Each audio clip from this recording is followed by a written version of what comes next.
Welcome to The Pastor Who Hated Church. Follow Elvis Jung on his journey of redemption.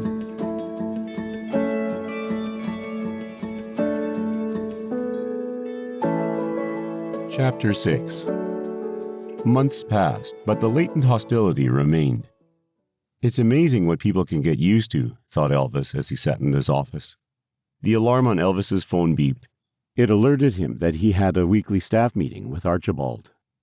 Elvis arrived at his office and was greeted by Paul and Harvey. It was a usual array of mundane church business. Christmas is only a few months away. What are the plans for our Christmas pageant? Asked Archibald. I've been working with Max to find a new cantata. We've narrowed it down to 2 or 3, said Elvis. Max served as the choir director. He'd been there so long some of the young choir members said he knew Handel personally. He was also the only classically trained musician at the church. What's wrong with Handel's Messiah? Nothing. Handel's Messiah was one of the things that led me to Christ. I love the Messiah, said Elvis. What does that have to do with our cantata? Asked Archibald. Elvis tried not to react to the dig. Max wants to do something different this year. He tells me that we've done the Messiah 14 years in a row. He says the choir's yearning for a new challenge, said Elvis. Really? Is that what he told you? Not in so many words, said Elvis. Paul and Harvey followed them back and forth like it was a tennis match. What words did he use exactly? Elvis hesitated. Actually, he said that he'd quit if he had to conduct the Messiah again. Archibald shifted in his seat uncomfortably. Paul covered a smile. Harvey wrote a note in his notepad. We're doing the Messiah again, said Archibald. Let Max know. Well, what if he quits? Don't let him, said Archibald. With that proclamation, the meeting concluded. All the way back to his office, Elvis wondered how he was going to break the news to Max. He hadn't known Max Planck long enough to gauge how he would react to a command from on high. Artists are temperamental at the best of times. He slipped into his chair and called Max. Elvis sighed when he listened to his voicemail. Hi, Max, it's Elvis. We need to nail down the Christmas cantata. Give me a call and we'll do coffee. God bless. Bye. When he hung up, there was a knock on his door. Yes? Called Elvis. Harvey Byrne entered. What can I do for you, Harvey? Nothing much. Just checking on seeing how things are going. So, how's it going? I've made it this long. Why? Do you know something I don't? Harvey looked at the carpet. I know a lot of things that you don't. What I care about is what you've learned in the last few months. Elvis looked at the ceiling. Well, I've learned to keep my mouth shut. Harvey nodded his head. That's a good thing to learn. You've practiced it reasonably well with Archie back in the meeting. What, with the cantata? I like the Messiah, said Elvis. That reminds me. You know what you said about how you love the Messiah? Archie doesn't care. He cares about this church. He cares that you do what he wants you to do, said Harvey. That's harsh. Truth hurts. It's better that you hear it from me than get another pounding from Harland. But that's not all I wanted to talk to you about, said Harvey. Why does that send a shiver down my spine? Relax. Life's not that serious. I heard you've been seeing Chelsea Troy. We've seen each other a few times. How did you know? I said I know a lot of things you don't. You do know Harland's her uncle, right? Yeah. What's your plan with her? She's damaged goods, you know. You need to be very careful. Damaged? She's like a minefield of problems.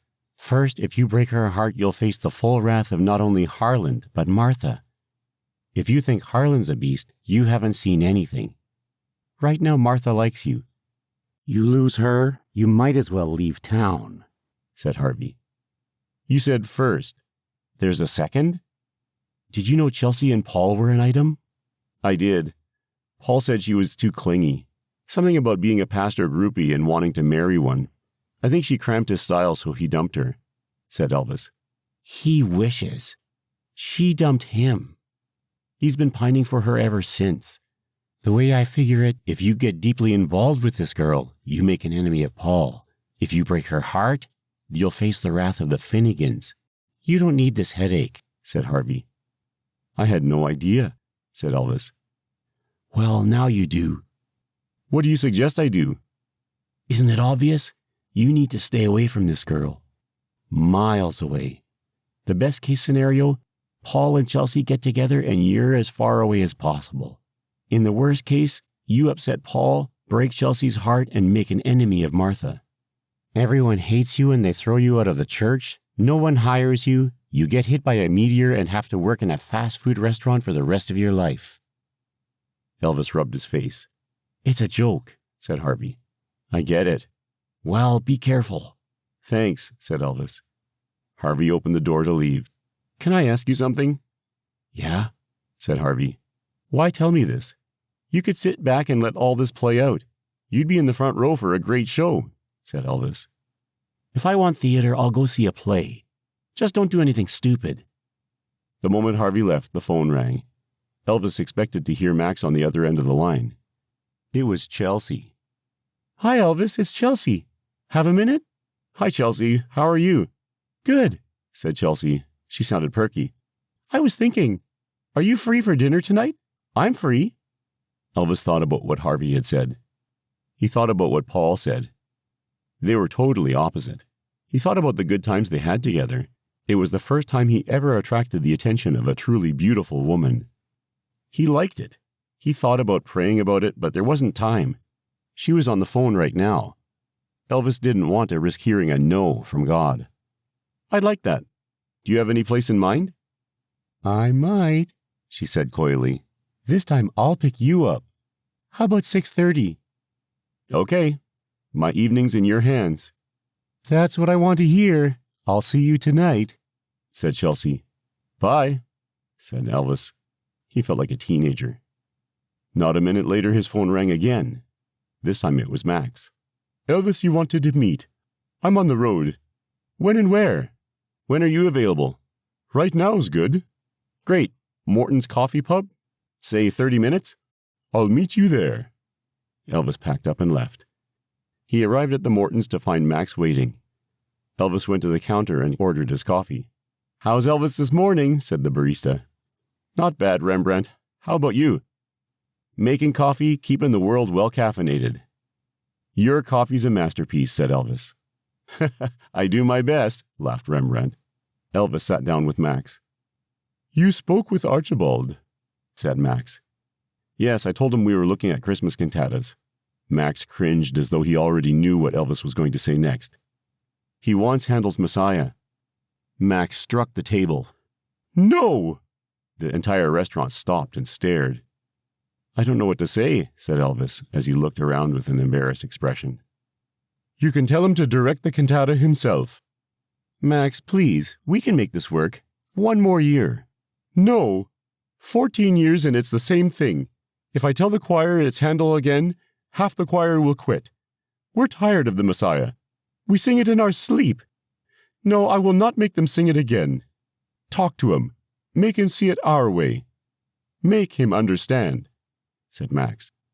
He stood up and left the restaurant. Elvis followed him to the parking lot. I'm not sure how easy that would be. I think he's stuck on the idea, said Elvis. He stared at the cars as they moved through the parking lot. Then I quit, said Max. Maybe if we both go and talk to him, said Elvis, hoping to calm him down. There's no talking to him. He's a mule, stubborn. Do you think this is the first time? Do you think it's the first time he's told us what to do? That man is to music what Cheerios are to nanotechnology. What? He knows nothing. He treats me like a slave. Do this, do that. He doesn't understand music. He doesn't understand how much rehearsal time we need. He's a tyrant. A dictator. Max shook his finger at Elvis. I knew he'd do this. He thinks he can push me around. Do you have any idea how many churches have asked me to lead their choir? Churches with better talent and more freedom? You can tell Wingate to find himself another director.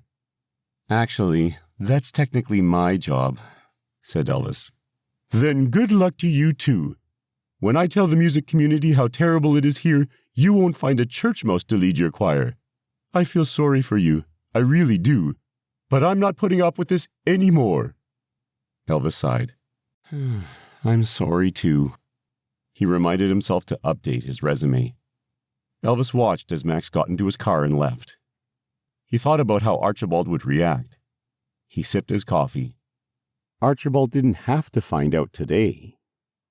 He'd tell him tomorrow. Thank you for listening to The Pastor Who Hated Church, written by Timothy G.A. Cooper, narrated by Greg Cooper. Tune in next week to hear the next chapter in Elvis Jung's Tale of Redemption.